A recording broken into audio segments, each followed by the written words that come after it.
Bonjour à toutes et à tous. Alors tout d'abord, je voulais vous souhaiter une belle année 2020.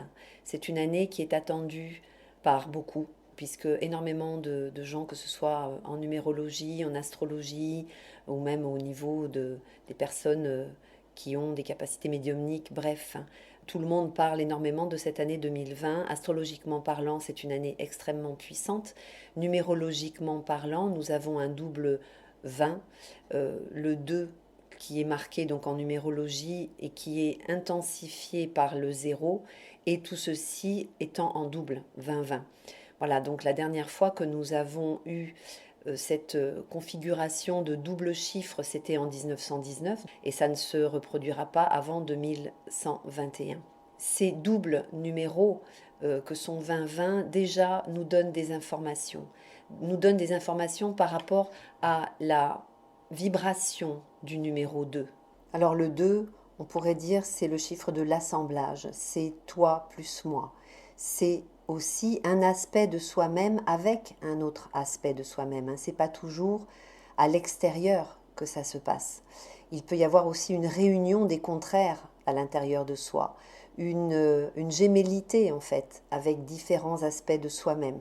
On peut parler avec le 2 d'assemblage finalement, deux choses qui s'assemblent, de complémentarité aussi. Il y a une part de féminin aussi avec le 2 à travers son dessin, cette boucle qui est en haut, et puis en même temps il y a une sorte de barre en dessous qui invite à une forme de concrétisation. Donc le 2, c'est une invitation en fait à se tourner vers d'autres aspects de soi-même, mais aussi à se tourner vers l'autre, à chercher l'association. On parle aussi de couple, bien sûr, avec le 2. On parle aussi éventuellement de l'image père et mère à l'intérieur de soi et pour soi. Donc avec le 2, il y a bien sûr cette notion de dualité, mais il y a aussi cette notion de l'union fait la force, les deux oreilles, les deux mains, etc. Donc il y a beaucoup à dire. Je ne vais pas faire une vidéo tout entière sur la numérologie, mais je voulais juste vous donner des éléments de réflexion par rapport à cette année 2020. Donc je vais aussi bien sûr vous parler avec 2020 de la lame de tarot du jugement. Pour moi, les tarots ne sont pas uniquement divinatoires, mais sont aussi des outils symboliques d'un mode de fonctionnement de l'univers et nous donnent aussi des informations sur les énergies en présence, tout autant que l'astrologie que je vais bien sûr développer en suivant. Alors ce que ça m'évoque immédiatement, ne serait-ce qu'en parlant de jugement, c'est le regard que l'on porte sur soi. Le terme jugement, c'est comme s'il y avait un être extérieur ou un aspect extérieur à nous qui nous regardait pour nous juger. Et bien souvent, nous sommes nos pires juges par rapport à nous-mêmes. Donc déjà, ne serait-ce que par le nom, voilà ce que cette lame du jugement m'évoque. Et je pense que cela doit être évocateur pour beaucoup d'entre nous. Donc on retombe sur cette notion de dualité et sur cette importance de se mettre vraiment dans l'esprit et dans le cœur le fait que l'union fait la force et non pas la dualité. Donc, essayez de trouver un terrain d'entente entre les différents aspects de nous-mêmes, mais aussi à travers la relation avec l'autre, notre manière aussi d'être en relation avec l'autre tout simplement, à travers notre façon de communiquer et puis à travers aussi notre compréhension et également notre tolérance, non seulement vis-à-vis des autres, mais vis-à-vis toujours de soi-même. Et puis cette lame du jugement, bien sûr, va plus loin.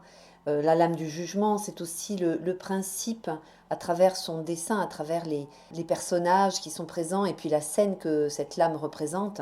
On parle aussi de résurrection, on parle de libération, on parle aussi avec cet ange qui souffle dans sa trompette, on parle aussi de la relation au public, la façon dont on se montre au public. Donc là, on est aussi dans la façon dont on se présente aux autres et cela rejoint, vous allez le voir, très très bien l'astrologie aussi. Donc on est dans les relations sociales, on est aussi dans une conception autour de la renommée, la reconnaissance par les autres de qui nous sommes. Mais est-ce que nous ne sommes qu'un personnage ou est-ce que nous sommes vraiment nous-mêmes? Donc là, il y a encore une fois la notion d'être en accord avec soi-même, de ne pas être différent de ce que l'on montre à l'autre, essayer d'être le plus possible en contact, se rapprocher le plus possible de notre véritable être intérieur, hein, dans cette authenticité dont je parle très souvent.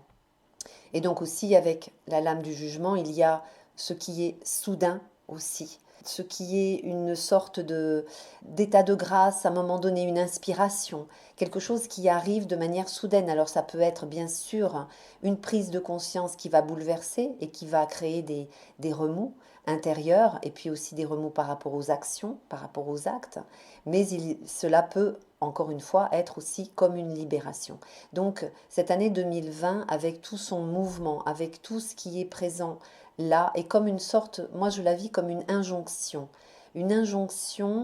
à mettre en accord les différents aspects de nous-mêmes, mais surtout mettre en accord, par exemple, notre partie spirituelle et notre partie matérielle concrète, ou notre partie concrète et matérielle avec un côté plus spirituel, entre guillemets, dans pas seulement spirituel religieux, pas du tout, hein, c'est pas du tout ce que je veux dire, mais moi je parle du spirituel comme de l'esprit.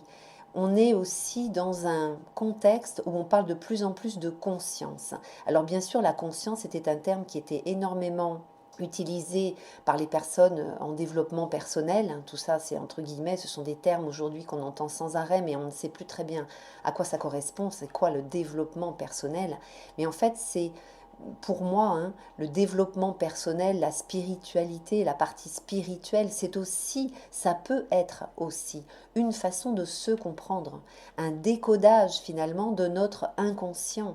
Là, on est vraiment dans quelque chose qui correspond à une levée de voile. 2020, à travers son énergie vibratoire, qu'elle soit numérologique, qu'elle soit à travers une lame de tarot ou astrologique, 2020 est aussi comme une invitation à passer un voile, je dirais même une injonction, puisque là, on a vraiment affaire à des énergies extrêmement puissantes qui nous enjoignent de passer ce voile, qui nous enjoignent de nous brancher peut-être de manière beaucoup plus volontaire, de manière beaucoup plus déterminée, de manière beaucoup plus attentive, disponible à d'autres aspects, ne serait-ce que psychologiques, d'autres aspects de nous-mêmes. Comprendre des scénarios, ça peut être des scénarios familiaux, comprendre des scénarios de couple ou des scénarios de ressenti. Voilà, donc des scénarios qui sont liés à notre inconscient ou qui sont liés à des croyances aussi, par rapport à nous-mêmes et par rapport au monde extérieur. Donc cette année 2020 est une année donc, que l'on attend depuis longtemps, hein, à travers toutes ces énergies, à travers tout ce que l'on entend aussi sur le web. Bref, c'est vraiment quelque chose qui va se prolonger durant toute cette année 2020 et aussi au niveau astrologique en 2021. Mais pour moi, ce n'est pas une année dont il faut avoir peur. C'est une année où il faut au contraire rester très centré dans une forme de calme et de tranquillité à l'intérieur. C'est comme si il fallait développer intérieurement ce dont je vous parlais dans la précédente vidéo que je vous ai postée pour le 26 décembre, dans cette sorte de calme intérieur, dans cette confiance intérieure, en sachant que nous avons les capacités. Nous avons la possibilité, la capacité, les opportunités d'épouser une transformation, une mutation, un changement. Et donc, ça peut être une grande libération. Pour les personnes qui ont énormément de résistance, ça peut créer une sorte de tsunami, c'est clair, mais en même temps, ce qu'il y a derrière, c'est vraiment un nettoyage qui était nécessaire. Donc, avoir foi en soi-même, avoir foi dans nos capacités, d'assumer, de faire face aux transitions, aux changements, développer la lucidité aussi, rester le plus possible conscient de la direction que l'on a donnée à sa vie à un moment donné, puisque ça fait quelque temps maintenant que nous sommes un petit peu dans ce mouvement, dans cette vague-là qui nous remue, et donc avoir confiance dans la capacité à garder le cap, même s'il y a des moments de doute. Donc, des bouleversements, des transitions qui peuvent être brusques aussi, mais en même temps, ça peut être d'excellentes nouvelles, hein. Je reviens à la lame du tarot, et en même temps, j'adjoins aussi des, des aspects astrologiques, hein. Donc, voilà, des dénouements de situations qui étaient bloqués depuis plusieurs mois. Donc, simplement rester attentif, disponible, rester le plus possible calme, développer l'humour aussi, hein, par rapport à ce qui peut, par rapport à une agressivité qui peut venir de l'extérieur, parce que évidemment, tout n'est pas tout rose, ou tout n'est pas tout noir, ou tout n'est pas tout blanc. Bref, euh, il peut y avoir aussi face à nous des comportements, même au quotidien, complètement agressifs, complètement pour des broutilles, hein, voire des gens qui tout à coup se mettent à vous hurler dessus ou ont des réactions agressives par rapport à vous sans qu'on puisse s'y attendre, alors qu'on avait la sensation de rester très centré. Mais là encore, développer cette lucidité par rapport à cette connaissance. Et là, j'en arrive aussi à un autre aspect qui est assez important pour moi, qui est dans ce passage de voile dont je vous parlais. Je crois profondément, et je le ressens aussi, qu'il y a comme une sorte de passage de voile entre ce qui est abstrait et concret, entre ce qui est du domaine de l'esprit et de la conscience et le domaine de notre vie quotidienne. On est dans une mise en application pour toutes les personnes qui ont commencé à faire un cheminement depuis longtemps, par rapport aussi bien de la spiritualité que de la psychologie, que des médecines douces, que la manière de se nourrir, l'environnement, etc., etc.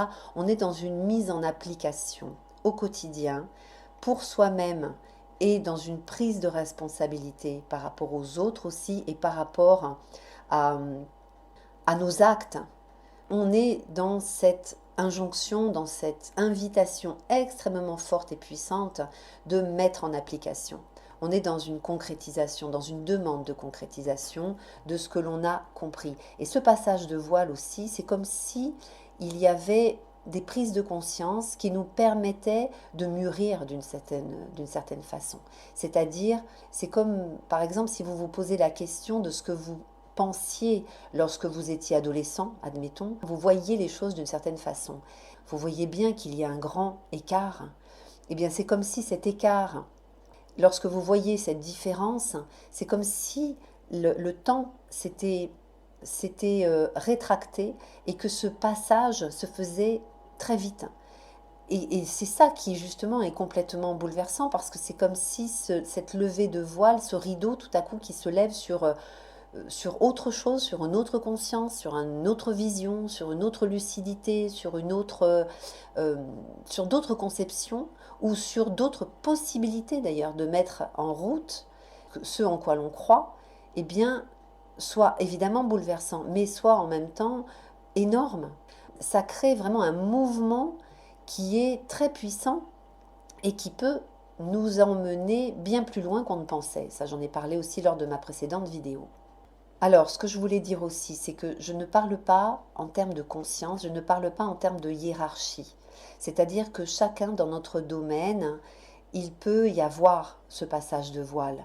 On est vraiment dans le concret, dans le quotidien, dans la mise en application. Donc, cela peut être simplement pour une personne qui travaille, je ne sais pas, à goudronner des routes, par exemple, cette prise de conscience ou ce passage de voile peut simplement se faire peut-être dans la façon de parler à ses collègues, par exemple, ou une façon de se comporter dans son couple ou avec ses enfants, dans son vocabulaire, ou dans une autre façon de se nourrir aussi, hein.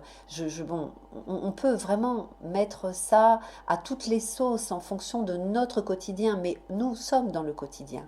Donc, à travers tout ce que je vous dis, il est intéressant de récupérer le symbolisme de aussi bien la numérologie, de cette lame de tarot, au niveau de l'astrologie, récupérer tous ces symboles, récupérer l'esprit, ce qu'évoque pour vous ce que je vous dis, pour l'appliquer à votre vie quotidienne. Il n'y a pas un grand concept universel.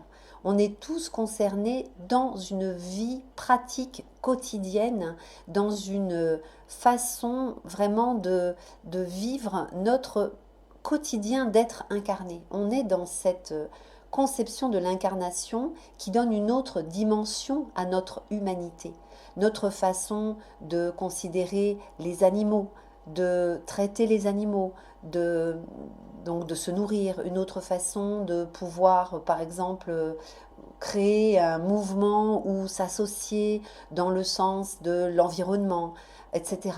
Bref, je ne peux pas tout évoquer, mais vous voyez ce que je veux dire. C'est ça, en fait, qui est concerné dans cette année 2020 et c'est à ça que nous sommes tous invités, chacun dans notre vie quotidienne unique, hein, puisque nous sommes tous des êtres uniques. Alors maintenant, j'en viens à l'astrologie. Je voulais également parler des signes de terre, c'est-à-dire Capricorne, Vierge et Taureau. Je ne vais pas pouvoir faire une vidéo détaillée pour chacun des signes parce que ce serait beaucoup trop long et j'ai mon travail en dehors des vidéos que je vous poste, donc je ne peux pas tout faire, voilà, parce que les énergies sont très puissantes aussi pour moi, comme pour tous, hein, et qu'il y a beaucoup à faire. Mais bon, par contre, je voulais commencer cette année 2020 comme une révolution solaire par rapport au Capricorne et au niveau de la relation entre chacun des signes de terre qui sont en harmonie les uns avec les autres, il y a par ricochet les mêmes énergies en présence, même s'il y a bien évidemment des différences, hein, par rapport aux autres planètes aussi, pour les Vierges et pour les Taureaux, et également les personnes qui sont ascendant Capricorne, ascendant Vierge ou ascendant Taureau. Allez sur mon site et je peux faire une analyse de votre thème natal si vous le souhaitez, mais je ne vais pas pouvoir dans cette vidéo tout détailler. Donc pour cette année 2020 et plus particulièrement pour ces signes de terre, on commence un mois de janvier très puissant, très particulier, très exceptionnel, comme je le disais dans ma précédente vidéo, parce qu'il y a des conjonctions de planètes qui sont vraiment exceptionnelles, hein, c'est difficile de trouver un autre terme, exceptionnel. On parle ici de gestion des énergies, de nos énergies. On parle ici de capacité à pouvoir prendre des décisions et agir dans le sens de ce qui nous correspond le mieux. On est dans une injonction de prendre sa place dans son environnement, apprendre à gérer ses émotions, apprendre à gérer les sensations aussi.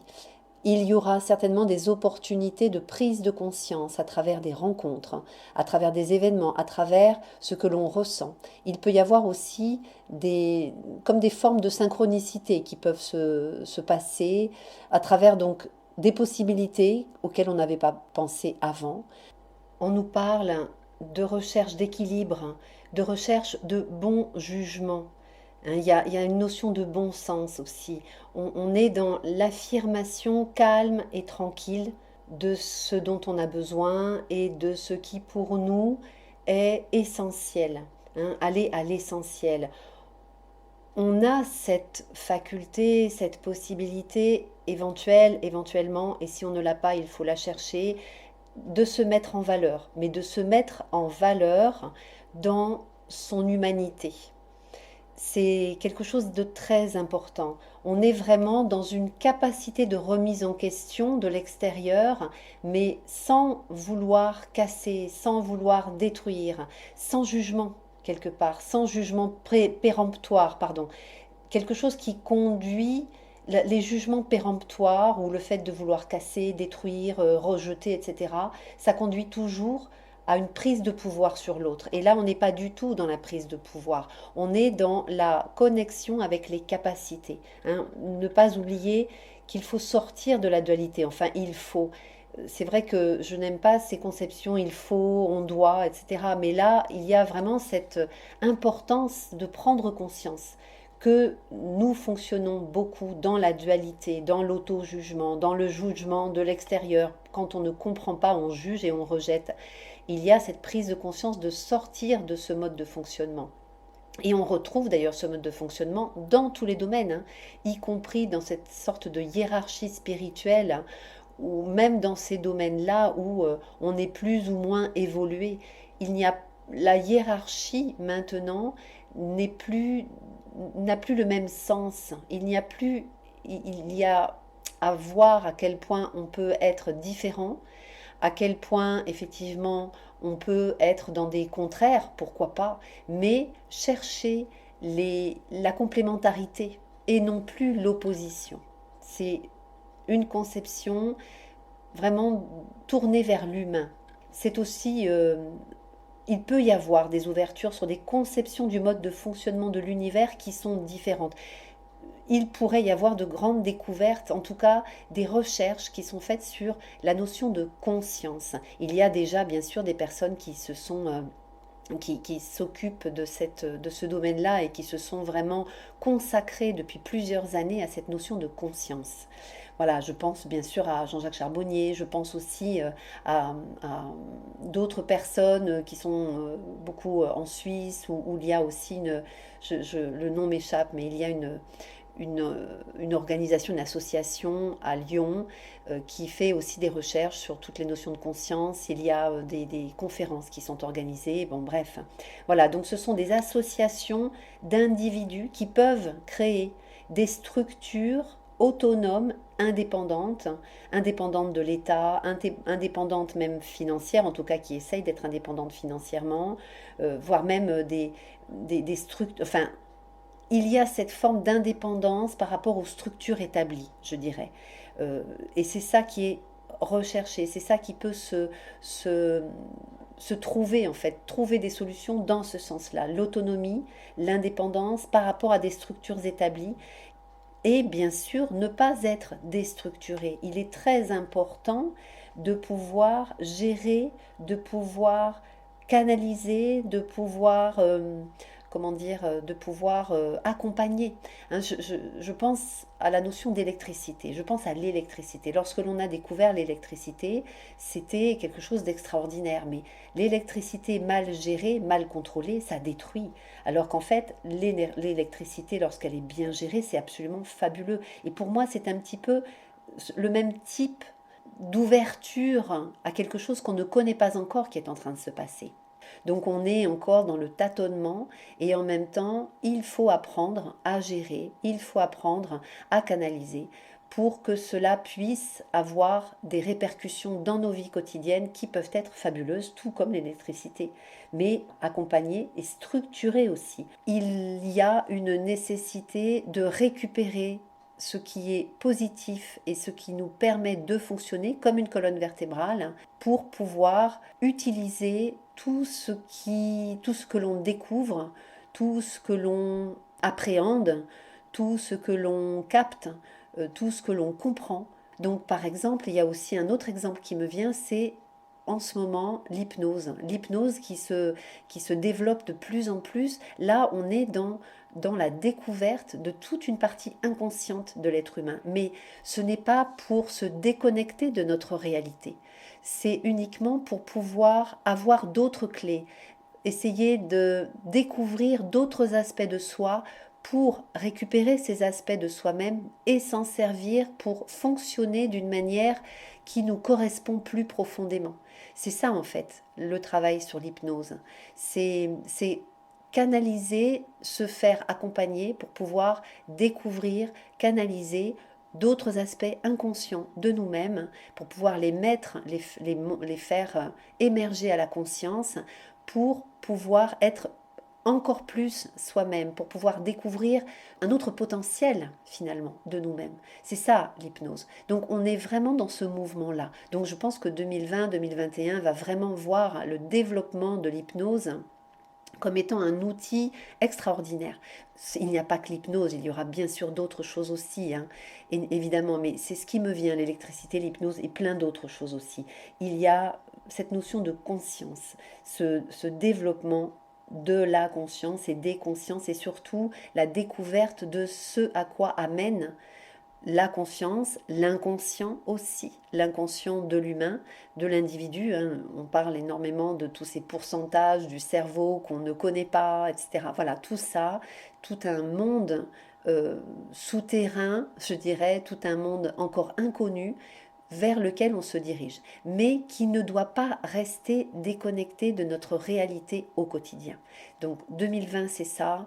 Les opportunités pour les signes de terre, c'est ça. Pour nous tous aussi, à travers cette année 2020, c'est aussi toutes ces énergies-là. Au niveau de la terre, de l'environnement, il peut y avoir un retour à l'essentiel par rapport à la fertilité, par exemple, de la terre, par rapport à un retour aux sources. Cette notion aussi d'essentiel est très présente cette année, très importante, doit être prise en compte. L'essentiel, c'est vraiment se débarrasser de tout ce qui est superflu, ce dont on n'a pas vraiment besoin.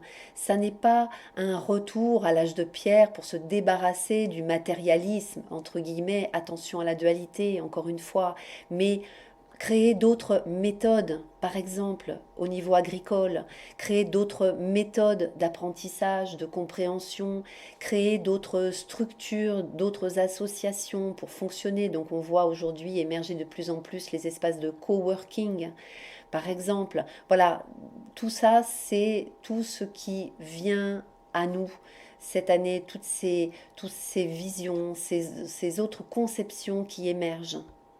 Et tout cela, on est invité à les mettre au service de l'humain.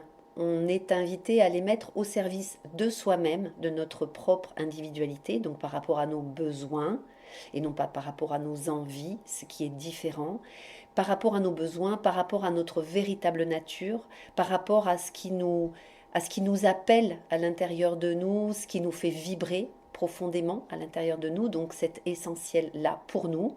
Et donc, si on est en contact avec cet essentiel intérieur, bien évidemment, on sera aussi en contact avec l'essentiel aussi de notre environnement. Et donc là, on peut s'associer en étant authentiquement soi-même et en pouvant trouver quelque part une autre forme de fonctionnement, une autre forme de langage, une autre forme de mode de communication, une autre forme, oui, de fonctionnement en fait au quotidien. On est dans un domaine du travail, on est dans le domaine aussi du travail dans le sens euh, générer une fertilité par rapport à l'univers.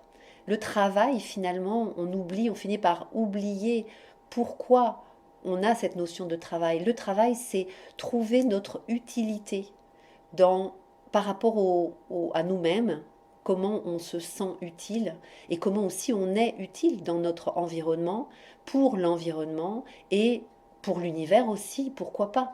Hein, tout dépend, chaque personne voit cette notion d'utilité comme elle le sent, comme elle le souhaite, comme à sa façon, mais cela n'empêche pas qu'on puisse partager. Parce que si on est vraiment en connexion avec ce qui nous fait vibrer, une passion intérieure, quelque chose qui donne sens, à un moment donné, on va trouver les solutions. Même si ce n'est pas évidemment gagné d'avance, il est important, je reviens à la notion de méthode et à la notion de structure. S'organiser, essayer de trouver une méthode, essayer de garder les pieds sur terre, bien ancrés dans la réalité. C'est très important, mais faire le nécessaire pour pouvoir petit à petit, pas du jour au lendemain, mais petit à petit, aborder un virage vers ce qui nous correspondra le plus ou le mieux. Donc ça peut être dans un domaine familial, ça peut être dans un domaine du travail, ça peut être dans notre lieu d'habitation, bref, voilà. Aborder le changement, la mutation d'une façon organisée, structurée, méthodique, mais pas rigide. Hein. C'est quelque chose que j'avais déjà abordé aussi lors de ma vidéo du 26 décembre. Pas de rigidité, mais par contre de l'organisation, de la gestion, de l'accompagnement.